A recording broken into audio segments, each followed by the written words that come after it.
Alhamdulillahirrahmanirrahim, pada hari ini kita di siang hari ini kita bertemu kembali dan berkumpul di acara berbagi praktik baik coding dan KA di SD Negeri Pontang 1. Dengan Bapak Pengawas, kepada Bapak Pengawas kami persilakan. Mari kita senantiasa bersyukur kepada Allah Subhanahu wa Ta'ala. Hari ini semoga kita dalam sehat walafiat. Bila kurang satu waktu, salam semoga selalu tercurahkan dari Allah Muhammad SAW. Hari ini sudah yang beberapa kali nih penimpasan berbagi praktek baik yang keempat luar biasa. Ya, hari ini adalah hari keempat ya, hari keempat berbagi praktek baik setelah kita mendapatkan pengetahuan PM dan KK ya, coding dan kecerdasan gitu. Bagus sekalian, yang pertama kami gitu aja tuh, gampang dengan satu ya, digunting gitu. Ya, satu ya, satu kan kita sebelum ini saya akan bacakan pantun. belum. Iya. Ini kelas ya.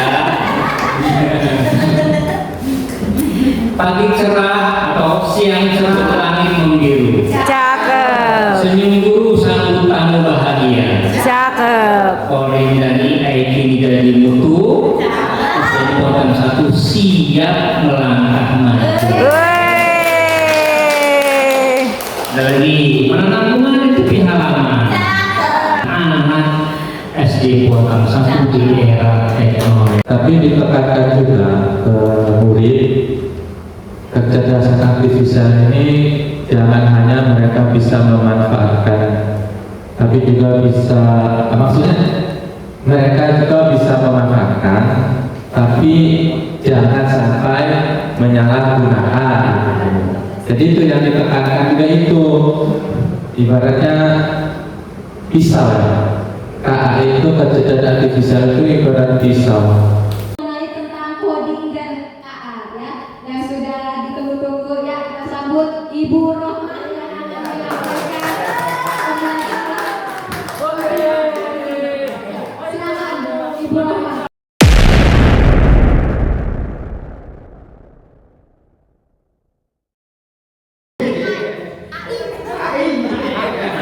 Iya. Ya artinya kita memang itu harus gitu Pak. Iya. Apapun kegiatan untuk pemerintah itu perlu kita harus mengikuti Pak. Itu saja. Ya.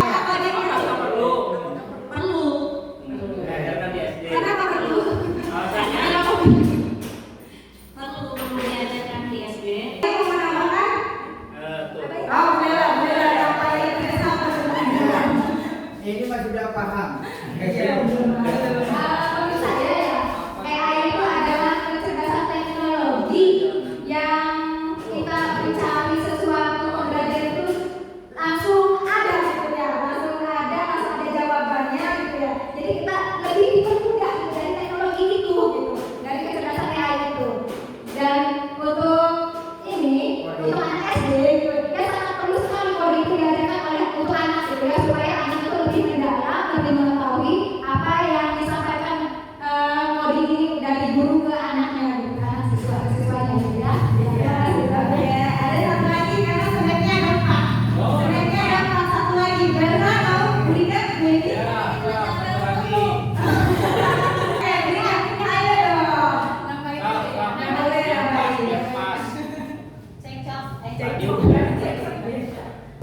Apakah coding perlu diajarkan di sekolah dasar? Perlu ya,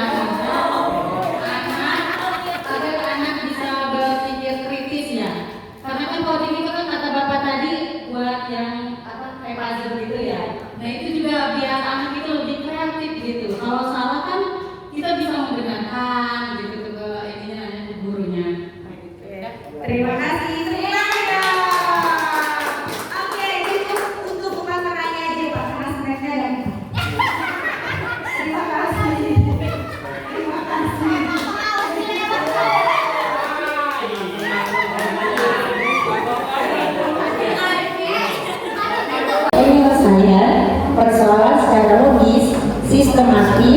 kritis, analitis, dan kreatif. Bagaimana Bu Rita tadi menyampaikan agar anak kritis, saudara. Betul. Semua jawaban betul artinya. Yang kedua, agar peserta didik itu cakap dan bijak sebagai warga masyarakat digital yang literat, produktif, beretika, aman, berbudaya, dan bertanggung jawab. Nah, kita banyak melihat peserta didik kita itu semakin kesini semakin kurang beretika, beradab, dan berbudaya. Padahal era digital ini semakin mudah untuk diakses, ya kan? Tapi kenapa di era digital malah anak-anaknya semakin kurang? Ya kurang. Harusnya semakin era digital berkembang itu harusnya semakin digunakan dengan bermanfaat ya. Tapi tidak, karena apa? Karena kurangnya pendampingan kecerdasan artifisial itu. Yang ketiga, terampil mengelola dan memanfaatkan data. Disinilah Bapak Ibu, kita mengajarkan coding itu agar peserta didik terampil mengelola dan memanfaatkan. Kata aja tadi di AI-nya bikin promnya yang pelukan ciuman, ya kan? Dan di situ ada etika peserta didik kita jangan sampai mengikuti tren, ya kan? Karena kecerdasan artifisial itu bukan hanya tren. Yang keempat, terampil berkarya dengan menghasilkan rancangan atau program melalui proses coding dan pemanfaatan kecerdasan. Nah, daripada tren FOMO-FOMOan, ini kita terampil berkarya. Ajarkan anak kita untuk menggunakan ChatGPT, Cici, Gemini, dan sebagainya untuk membuat karya. Misalkan membuat tutorial, membuat apa kemarin itu telur asin ya, dibikin video tidak benar. Iya, dibikin videonya. Nah, itu secara tidak langsung Glenn sudah menerapkan kecerdasan artifisial dan kita juga semua pasti sudah menerapkan. Ada mata pelajaran coding dan KA. Sebelum kita mengajar anak, kita juga harus mengetahui karakteristik coding itu seperti apa. Ya, jangan sampai kita mengajarkan anak, kita sendiri tidak tahu karakteristiknya seperti apa. Maka dari itu di sini ini karakteristik coding itu menanamkan etika keadaban sebagai fondasi bagi pemasaran kompetisi di semua jenjang. Ya, karakteristiknya itu jadi tidak tua, tidak muda, tidak lansia, semuanya memanfaatkan KA itu. Yang kedua, pembelajaran yang kontekstual sesuai dengan situasi yang dihadapi peserta didik sehari-hari dan permasalahan yang terjadi di masyarakat lingkungan sekitar. Jadi coding ini bisa kita gunakan juga untuk menghadapi permasalahan yang terjadi. Dapat dilaksanakan secara internet based, plug dan unplug. Nanti kita meneliti lebih dalam lagi apa itu plug, internet based dan unplug. Terakhir, penggunaan pendekatan ramah center, di mana manusia sebagai fokus dalam pembelajaran, pemanfaatan dan pengembangan KA.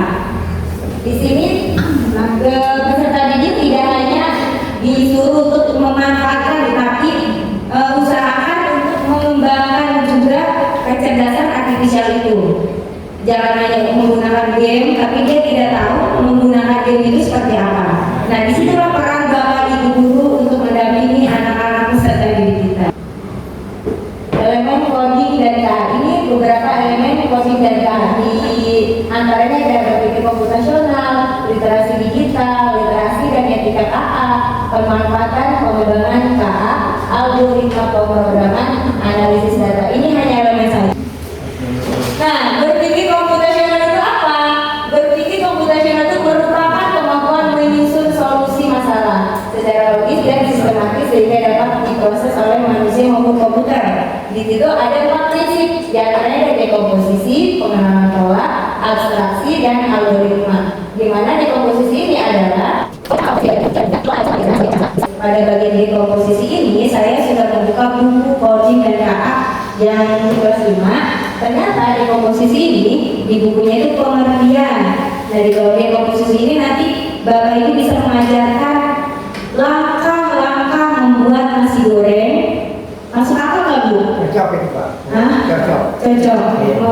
Langkah-langkah membuat es teh manis, membuat acara ulang tahun. Ternyata seperti itu yang saya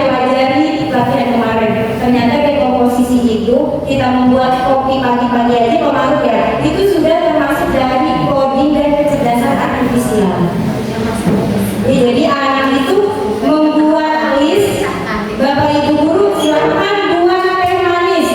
Ada teh, ada air panas, ada gula, ya kan? Nah, di sini ada misalkan pasti anak-anak itu semua ditulis ya, ada sendok, ada gelas, ada ya kan? Pasti anak-anak itu berpikir segala macam kalau teh manis itu ada ini lah gitu kan? Pasti nah di sini kita ya lebih kecil kan lagi kalau bikin es teh manis ada es batu misalnya ya. Praktek pembelajaran seperti apa? Dia langsung dipraktekkan Pak. Si anak bawa, yang mereka beli itu misalkan si anak bawa teh, gula, air panas. Praktekkan masing-masing kelompok boleh, masing-masing diri sendiri boleh. Dipraktekkan langsung ke teman-teman. Teman-teman berarti bikin teh manis itu seperti ini. Iya, bahannya ini. Itu bisa Bapak Ibu guru manfaatkan seperti silakan kalian ambil video boleh. Itu kan bagian dari pemanfaatan kecerdasan. Ya, kalau misalkan Bapak Ibu pengen langsung boleh di kelas. Anak-anak ya mengikuti itu anak. Sebetulnya semua sudah ini ya berpakaian sudah berpakaian sebetulnya Pak. Makanya gitu kira saya coding itu saya sendiri bikin program, bikin robot. Kalau pelajaran agama seperti apa? Kalau agama, ya sama aja. Pak Ustaz misalkan mau sholat, nah langkah-langkah sholatnya apa aja gitu. Iya. Apa aja langkah-langkah sholat? Iya, itu harusnya dari ngomong gitu. Iya, itu sama aja. Bikin padel juga pakai anak. Boleh iya dipaduin, disusun. Nah ya Pak. Pakai kan Pak. Benar ya? Benar ya? Untuk rekomendasi ada apa? Misalnya kardus ya, misalnya isinya kardus, Iya. lela segala macamnya. Iya, itu termasuk Bu. Masuk ya? Iya, karena langkahnya yang kita ambil itu. Langkah yang besar menjadi kecil. Langkahnya jadi budaya komposisi itu. Nanti kalau misalkan untuk ke ininya, lanjut ke pengenalan pola. Pengenalan pola berarti mengidentifikasi kesamaan atau pola dalam berbagai permasalahan untuk menemukan solusi yang dapat diterapkan kembali. Atau dengan kata lain adalah menemukan pola yang bisa digunakan kembali. Masih komunikasi. Iya bisa. Ini boleh ya? Iya, kalau ke pengenalan pola itu lebih misalkan dari lingkaran kotak, lingkaran lagi, kotak lagi. Orang mengatakan bentuknya. Perempuan, laki-laki, perempuan, laki ini termasuknya pengenalan pola ini Bapak Ibu ya. Di ini juga ada. Berarti termasuk bentuk. Pola itu sesuai. Saya disediakan cuma dari kelasnya. Oke, untuk algoritma berpikir algoritmik yaitu menyusun langkah-langkah lagi Bapak Ibu. Jadi di berpikir komputasional ini anak itu ditekankan untuk berpikir kritis. Kebanyakan kan anak-anak itu sekarang aja kayak sampah ngegeletak itu bodoh. Iya, itu. Dan di sini coding itu kita ajarkan agar berpikir kritis, agar bisa memecahkan masalah. Kalau bisa kayak tadi aja ya kelas kemudian kacanya kecil tuh yang memecahkan masalahnya itu siapa? Dia sendiri wali kelasnya, bukan anaknya. Anaknya diem aja. Semoga dengan adanya pembelajaran coding dan kami anak lebih berpikir kritis untuk memecahkan masalah itu sendiri. Ya orang kritis kan dibawa ke rumah sakit. Itu yang kritis. Iya. Dibawa ke rumah sakit. Iya, nyawa ya. Iya kan dia.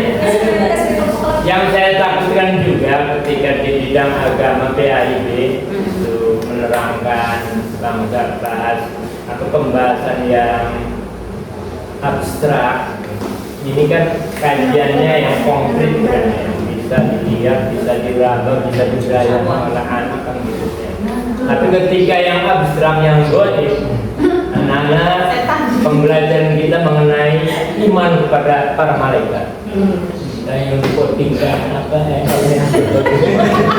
Gampang Pak, gampang. Sekarang Coba ya. siap apa nih? Yang tadi pembelajaran Aku belajar mengenai iman kepada para malaikat. Bentuk-bentuk yang gaib, bentuk yang abstrak. Ada bisa Langkah-langkahnya yang ini penggunaan coding dan lain-lain. kalau menurut saya lebih ke tontonan video Pak. Ini contoh. Sejarah. Iya, misalkan iman kepada Allah, Allah itu seperti apa tidak terlihat Pak, karena itu sejarah ya. Nah, pasti kan di YouTube itu banyak sekali sejarah-sejarah tentang nabi-nabi. Balik Bapak nanti masuk, yang kita nonton gitu tuh.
ini yang keluar kan begitu. Iya.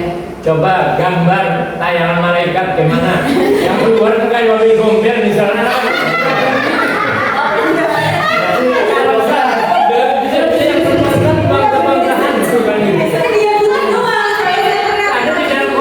Tidak terprogram. Iya. Mungkin apa kalau misalkan bisa ngomong istilahnya aja main bapak kita makanya ini karena Pak coding itu dia itu menyerap data dulu kan, data yang diinput oleh manusia baru si program itu memprogram outputnya. Jadi tidak bisa manusia belum pernah menginputkan dalam bentuk malaikat, tapi program sudah tahu dia Pak, karena lebih bisa manusia daripada komputer itu sendiri. Makanya kan bagian dari perangkatnya seperti itu. Ya, benar kan? Jawabannya lagi kayak itu. Iya, makanya jelas mau apanya harus detail karena namanya komputer berbeda dengan pikiran manusia. Makanya jangan salah kaprah, jangan percaya aja. Kita ini mesin, ya kan? Ini mesin, saya percaya mesin, musrik deh. Ya, jadi harus detail. Ada komputer memang musrik. Iya, musrik. Sama. Oke, literasi etika. Jadi etika itu lebih ke di pendampingan. Nah, di sini coding. Nah, untuk pembelajaran coding di sini untuk Bapak Ibu guru yang akan mengajarkan coding, di sini ada implementasinya itu ada Anklang. Anklang itu metode belajar dasar pemrograman tanpa menggunakan komputer. Online ya. Di Canva ya biasanya. Pasti Bapak Ibu sudah menerapkan untuk tanpa komputer ini. Karena memang di sekolah kita komputer bukan, software bukan. Jadi dia Bapak Ibu bisa menggunakan coding ini. Bisa main robot-robotan, bikin kelompokan. Misalkan kamu jadi robot, nanti ini yang program belok kanan, anaknya yang gerak jadi robot. Ini yang Anklang. Anklang itu tanpa komputer. Yang untuk lagi itu lebih ke komputer. Jadi segala sesuatunya itu programnya di komputer. Itu ada Straight Junior untuk anak sekolah dasar. Itu saya sudah ibaskan ke anak kelas 6 yang untuk coding ini, yang Straight Blockly sudah saya ibaskan. Dan alhamdulillah ketika anak diberikan program yang dasar seperti ini, anak semangat dan selalu menanyakan, Bu, kapan lagi coding? Padahal pada lagi yakinnya ini susah ya, cari browser segala macam internetnya ya kan. Kita pikirin bukan ibu berapa ya? Boleh nih. Gimana? Coba gambar dulu. Iya ya. Video bisa nggak? Nggak bisa, jadi itu kayak kan biasa anak itu kan main game itu tinggal jalannya aja programnya. Nah kita mengajarkan anak di Straight ini agar membuat programnya Pak. Jadi dari awal, dari kita membuat karakternya mau bikin game apa nih, misalkan untuk loncat. Nah itu kan gambar kodok, balikan latar belakangnya apa. Jadi anak tuh itu berpikir komputasinya dari sini nih kritisnya. Terus yang mau bikin game misalkan mobil jalan, kita ambil nih kan yang jalan. Jadi bikin mobilnya dulu ya. Bikin latarnya dulu Pak, latarnya dulu ya. Nah ini bisa diganti Pak. Nah ini kan gede ya, ini kan gede dulu. Ini harus dulu. Nah, ini kan mobilnya gede. Kalau misalkan di HP itu kan kayak robot segala itu kita bisa kecilin aja kan ya. Nah, di sini nih anak programnya. Di sini ada bentuk. Kalau mau ngecilin berarti kita pakai yang kecil kita tarik sini. Yang sering. Tuh. Berapa kali ngecilinnya dari sini? 5 kali bisa. Jadi kita tinggal klik aja nih, klik.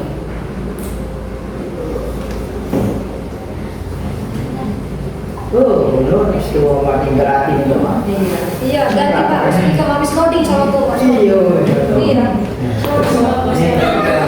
Kan puterin doang, tahu petang-petang. Ganti.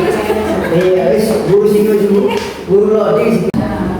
Kan biasanya kalau di jalan langsung ini. Ini mah jadi kita mundurin lagi. Terus kita klik programnya. Neng di jalan. Pasar bugok.